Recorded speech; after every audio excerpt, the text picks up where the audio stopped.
For those of you that don't know, Tom is one of the original founders of Quest Nutrition. You might know him for their bars. But above that, Tom's actually moved into a new role at Impact Theory, which is a new media platform to help educate and empower people.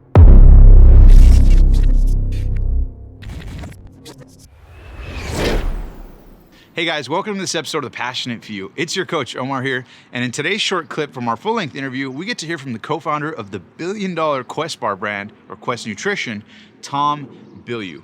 I spent the whole day with him in his beautiful Beverly Hills home, and in this short clip from the interview, he talks about a lot of his mindset on success, wisdom, money, surrounding yourself with quality people, and how a lot of that wisdom, as well as the mindset to build that billion-dollar brand, was actually born out of misery. So pretty interesting clip. So I want to encourage you guys to sit back, relax, and get inspired by this one. And also, as you guys know, it's my mission in life to share these stories with you. So if you want to take your life, your mindset, your business to that next level, pay attention. And if you want to take it to that extra next level, you can apply to work one-on-one with me in my coaching program in the description below right here. With no further ado, enjoy this powerful clip from the billion-dollar man himself, Tom Bilyeu. Tom, thanks for being on the show today. Man, thanks for having me, and thanks for being here all day. You guys have been a lot of fun. It's been awesome to hang out. Absolutely, man. You've been a big inspiration to a lot of us out there with all your cool work. Absolutely, man. So let's start from the beginning. Where did this all begin? This entrepreneur, unbelievable success that you've had. Where did this all begin? Take us back. As with most grand things, it started with misery. And that's the truth. And there's a fantastic Nietzsche quote, and I'm going to brutalize it, but this will give you the idea. He said, "Upon those people that I love, I wish self-hatred, difficulty, calamity, the knowledge of total loss and destruction. And because from that you will find out the answer to the only question that matters, will you endure?"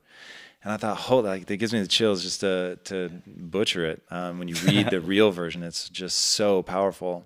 And that's really at the center of every great accomplishment, is somebody gets fed up with the way that things are and they hit rock bottom and they either stay there or they get up, they brush themselves off, and they now have a new fiery tenacity and they're going to accomplish something. And that's it. And learning to harness the negativity in your life, learning to harness the rage inside of yourself, learning to harness the things about yourself that you don't like is powerful. And when people try to only see the beautiful in life, it's like, I get the inclination, but you're missing out on a really powerful tool.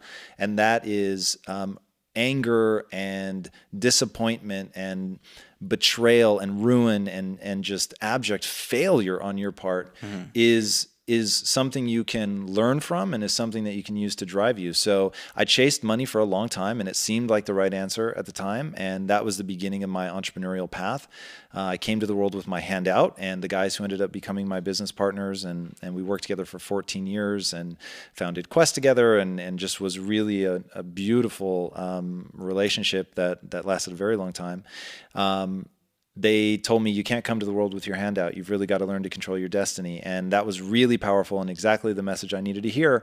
But what none of us realized at the time was, if you're just going to chase money, you're going to come up empty. I promise you. And as somebody I've told this story so many times. I went from scrounging in my couch cushions to find enough change to put gas in my car. I'm so glad that actually happened. How old were you at the time? Do you remember I that? was probably about 22. Wow.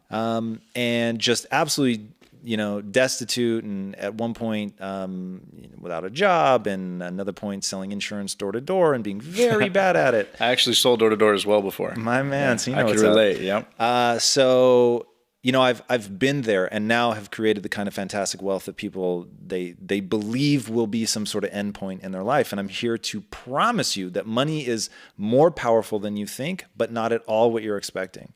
And so money is tremendous. You should absolutely go get a whole bunch of it, because it's going to facilitate truly. And yes, I say it a bit tongue in cheek, but it's going to facilitate the great accomplishments in your life. So it's very, very powerful, but it is not an end in and of itself, right? It is this inert piece of of paper that has no intrinsic value whatsoever. And its only worth is what it can allow you to do. So money is always meant to do something. And if that something is buy food, protect your family, build, the empire that we're building now, you're trying to do something with it. And until you have that clear vision of what you're trying to do with money, the slog of chasing it is so ugly and so tedious and so boring that you will reach a point where you ask yourself a question to which you will not have an answer, and it will be, why am I doing all of this? Right? Because to succeed, and I don't care whether you succeed on something small or something very, very grand, the amount of energy is the same. And that's what people don't understand. The amount of energy is the same. So if you're going to pour yourself into something, A, it needs to have big potential, and B, you need to believe in it. But more than anything else, you've got to be excited by it. You've got to wake up with passion. And nobody wakes up with passion for money, because money is inert. It does nothing. It allows you to do those other things, but if you don't know what you want to do, it goes back to just being a wad of money. Absolutely. So a wad of paper would be a better way of saying it. So 8.5 years, chase money, realize, okay, I'm making more money than I've ever made. I'm standing in this beautiful conference room overlooking the Pacific Ocean, and I'm miserable. So this is stupid. And that was with your former company, right? That was with Awareness Technologies, which was before Quest. Do you want to tell us a little bit about that? Yeah, sure. So that was my answer to not coming to the world with my hand out. The guys, Mike and Ron, who ultimately became my business partners, had offered me a job as a copywriter and said, don't think of yourself as a copywriter. We'll teach you how to be an entrepreneur. You can have any position in the company you want. You just have to become the right person for the job. And I took them very seriously, and I worked really hard, and I started grinding it out. And, you're going to hear a lot of successful people say the following. This is very true of me. I have one superpower, and that's the ability to suffer. I can suffer unimaginably. I'm just willing to do that. I have a vision for what my life can become, and I know that I'm going to have to work my ass off to get there, so I'm willing to put my nose down and just fucking grind it out. And if I have to endure and suffer, then so be it. And because my identity is wrapped up in being somebody that can do that, like I really, when I'm in the middle of suffering, I almost extend it with sort of this internal glee of, see, I can do it. So that can work for you, can work against you. So I went way too long chasing money because I hated it and wasn't realizing that I was hating it because chasing money is empty, and thought I was just hating it because it's hard. And that confusion cost me a lot of years. So when I say that, the beautiful things in my life that I've created are born out of misery, it really was that. It was making all that money only to find out that I was, completely unfulfilled, and that what I really wanted was to be fulfilled. And I wanted to find purpose and meaning in what I was doing every day, and not just have some end goal of a certain number of dollars in my bank account. So out of frustration, I went to my partners and I said, I quit. I can't do this anymore. Chasing money. And we talked very openly about, hey, this company is meant to chase money. Like, we are here to make money. We don't really care about the product. We're doing our best to make it good. Like, we're not trying to cheap out, but we don't care about it. It's not something that we thought, oh my God, the world needs this. It's not purpose driven. It was profit driven. Correct. So because of that, I quit. And then they said the now famous words, we could do this without you, but we don't want to. It was exactly what I needed to hear. I needed to be reminded of the brotherhood and something beyond the money. Absolutely. And they said, if we don't hit the revenue metrics that we have, then we'll sell the company and we'll build something based on passion. We didn't hit the metrics, so we sold the company and we started something that, for 3 very different reasons, we would love doing even if we were failing. And that ended up being Quest Nutrition. And it certainly wasn't obvious in the beginning. We didn't know it was going to turn into a big business. It was just something that we fucking really believed in and really thought this was important. That's powerful. Now, before we get to Quest, I do want to talk about your childhood. Did you always have this powerful philosophy? Is it something you cultivated? I mean, where did you grow up? I grew up in Tacoma, Washington. I had 0 powerful philosophies as a kid. I was lazy. I was Did you smoke weed? I didn't. I really have never been into drugs and alcohol. Yeah. That's one thing that I'm very, very thankful for. And I grew up in a family with a lot of alcoholics. So seeing that, they just seemed stupid when they were drunk. I mean, they were beautiful people. I fucking love them. But when they were drinking, I thought, wow, you guys seem dumb. Now, since then, my wife has corrupted me, and I have come to enjoy the occasional alcohol. If we're in, if we're in Las Vegas, I'll drink for sure, 100%. But I don't have an addictive personality, so I don't find myself coming back to it. I find it very, very easy to say no. So yeah, I'll occasionally, but no. So growing up, I didn't have my first drink of alcohol till I was 26. Wow. I didn't smoke a joint until I was, Jesus, probably almost 30, and I fucking hated it. And I just thought, this is retarded. It made me feel lethargic. Like my head felt heavy. I thought, who the hell wants to feel like this? Yeah. Like I want to feel alive. This is what they rap about? Yeah. Right? So I've never done cocaine, but that, if you at least describe it, it sounds cool. Like it's going to amp you up, make you feel invincible. People say like, oh, I felt like Superman. Yeah. Fuck yeah, sign me up for something that makes you feel like Superman. But but yeah, I guess I'm just chicken. I don't like drugs. I don't play with them. Did you growing up play any sports, or did you? I did, and I was universally terrible. So my sister was really good at sports, and so that maybe set the bar really high. Yeah. And because I was lazy and didn't understand work ethic, that I could get better. I assumed, well, I'm bad at it now, I'm always going to be bad at it, which is a terrible life philosophy. And then I also didn't, because I didn't understand that I'd be doing the hard work for myself, that it's all about getting better at something. It just felt like pain for no, purpose whatsoever. And I didn't learn my ability to suffer until much later in life. And so, no, I played sports, but was bad. My high school basketball team, you know how everyone gets a matching uniform? Yeah. That was everyone but me. And I had the uniform that they give like as the charity case. Yeah. It's like, all right, we'll leave you on the team, but like you don't actually get a uniform that matches anybody else. So it was super embarrassing. An outlier. An outlier in a bad way. There you go. So yeah, I did cross country. I was the slowest person in the league. So not just slowest person on my team, man, the slowest person in the league. So when you get all the high schools together and you run, I came in last at that shit, like dead last. And you were really trying. You weren't half-assing it. No. If you're losing that bad, you are by definition half-assing, or you're just a for real, half-ass, right? yeah. Like there's no two ways about it. The person coming in last, unless you're fucking at the elite level, like you're just lazy. So I had joined the team for a girl. She was a senior. I was a freshman. I thought she was so cool. You remember her name? I remember her first name, Jennifer. I don't remember her last name. Wow, that's weird. She was so important, and now I can't remember her name. Jennifer's laughing now. Yeah. Hey. So it, I was going to quit, and then one of the coaches came up to me and he said, "Oh, you're super inspiring though. Like you should stay." Like, cause I would cheer people on, and the whole team would come cheer me on, even though I was coming in last. I shouldn't have. She had all the insight, just not the skill. Yeah, sort of. I've always wanted good things for people, and I think people can feel that. And so even though I was last, I didn't hate on other people. Like I wanted the guy winning to like, yeah, man, crush it. Like run your ass off. Like I'm so stoked on you. Like you're really killing it. And so I would just cheer people on like there was no tomorrow. So they voted me most inspirational. And so when the coach was like, hey, come back, I was like, you know what? It actually felt really good to be a part of a team. So I did it. Came in dead last again in league. The second year came in dead last again. My junior year, every time winning most inspirational. And then my senior year, something happened, and I decided I'm tired of being that guy. I want to take my life seriously, and I'm about to go off to college. I'm about to because my whole thing was I was rebelling against the system, saying, this is all bullshit. Like I don't buy into grades. This is all stupid. I don't need to be a jock. It's all dumb, man. And my senior year, I thought, wait, I'm about to go away and do this thing that I supposedly love more than anything, that I want to make it my career. I need to start taking things seriously.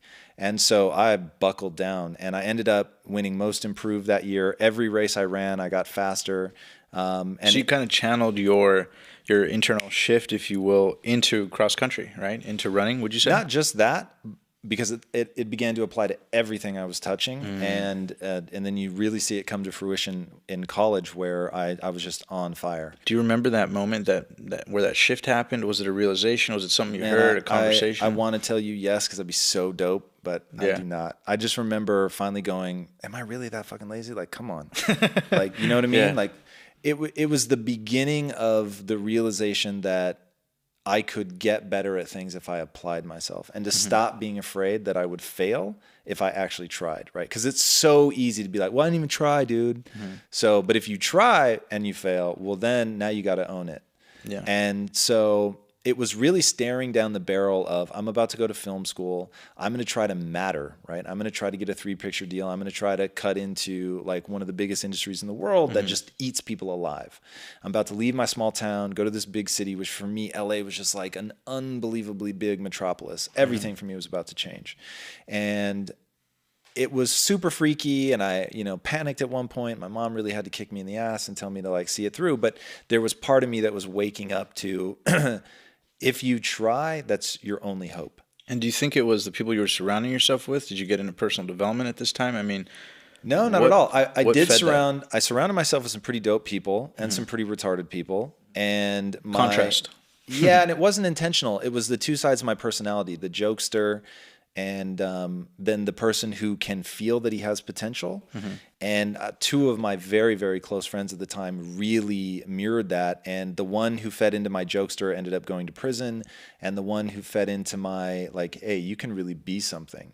He was like, have you guys seen Stand By Me, the movie? Yeah. Like, the two main characters and how they just like, they were so much more adult when they were together. He and I were like that. Like, being with him just made me think like, whoa, man, anything is possible. Like, yeah.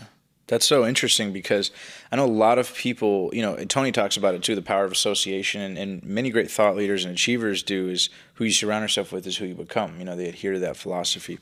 Do you feel like there's something that most people miss? Because a lot of people say, well, my friends are good people.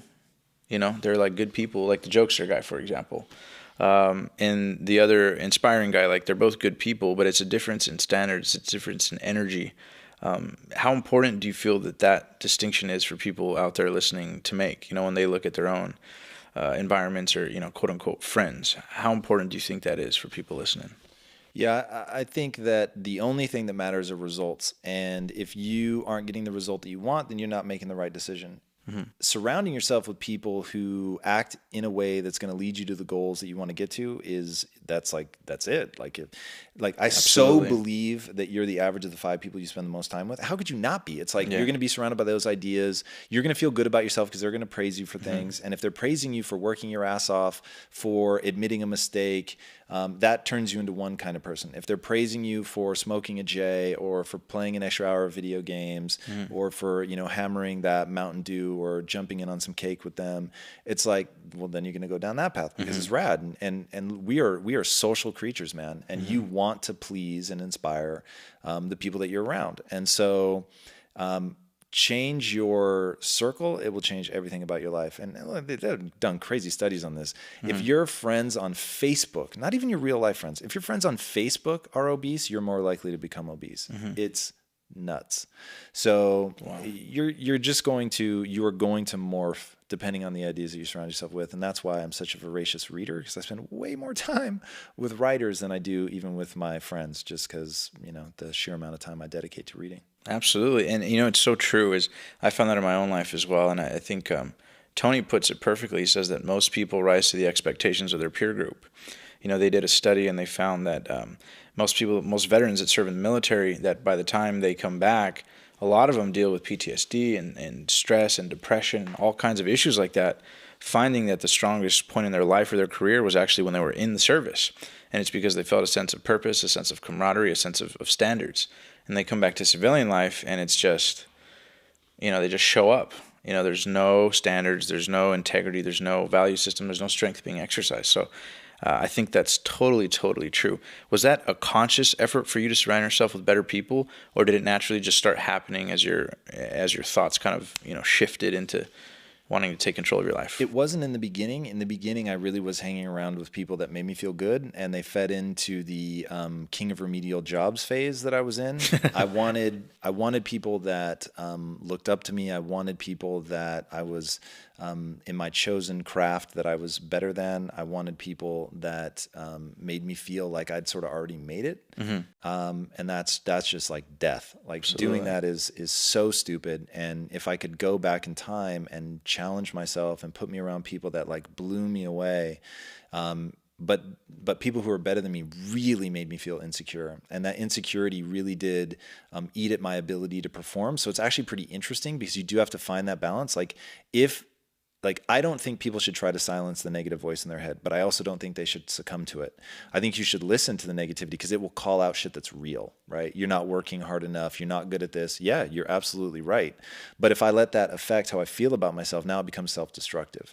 So that voice has got to be like that voice of clarity. It's got to be oh shit, okay, that's the thing I need to work on. Got it. It's got to be a counselor, not a jailer. Yeah. Exactly. So in the beginning, no, and then as I started pursuing a real goal-driven path, then I realized I need to be around people that can help me achieve that goal.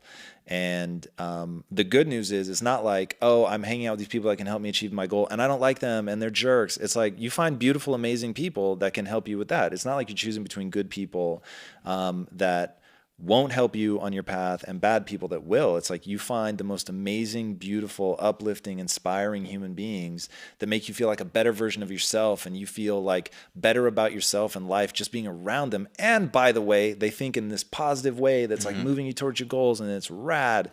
So that was the shift. And then it was like, once you get that first taste of, whoa, this person is making me a better version of myself. Like, I want to be around other people like this. And I want to be that for somebody else. Like, I want to light them on fire and be like, yo, you can do this. Like, we got this. And that fits so well with my natural personality of, I love seeing other people win. So it was such a sketchy place for me to be, where it was like, I felt bad about myself if they were better than me, but yet I wanted them to win. It was like, ew, super weird. So you just have to change what you build your self-esteem around. If you guys enjoyed that video, be sure to hit that subscribe button right now, because every week we bring you the very best in personal development content from some of the greatest minds on the planet. Thank you for being one of the passionate few.